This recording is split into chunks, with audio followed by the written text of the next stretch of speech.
সুবর্ণ জয়ন্তী উদযাপন করছে দিনাজপুর সরকারি কলেজের অর্থনীতি বিভাগ। কলেজ প্রাঙ্গণ মুখর হয়ে ওঠে ছাত্রছাত্রী ও স্থানীয়দের পদচারণায়।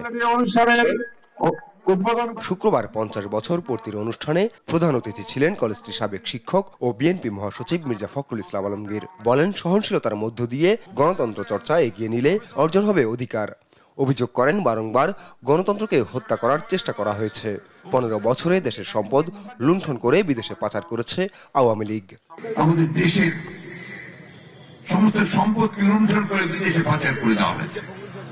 এখানে পর পর পর পর গণতন্ত্রকে হত্যা করার চেষ্টা করা হয়েছে।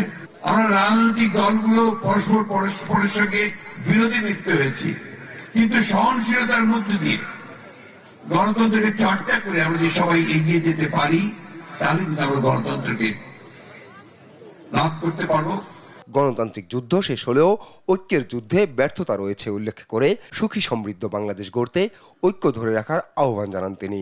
সংশ্লিষ্ট সকলের কাছে এই আবেদন জানাবো যে আমরা উঠে দাঁড়াই, আমরা আমাদের এই সংকীর্ণতার ঊর্ধ্বে দাঁড়িয়ে আমরা একটা স্পষ্ট সত্য সুন্দর একটা পথ নির্ধারণ করি। একটা স্বপ্ন যেটা আমরা দেখেছিলাম, সেই স্বপ্নকে আমরা বাস্তবায়িত করি। গণ অভ্যুত্থানে আওয়ামী সরকারের পতনের পর দেশ গড়ার নতুন সম্ভাবনাকে কাজে লাগানোরও তাগিদ দেন মির্জা ফখরুল ইসলাম আলমগীর। নিউজ ডেস্ক, দেশ টিভি।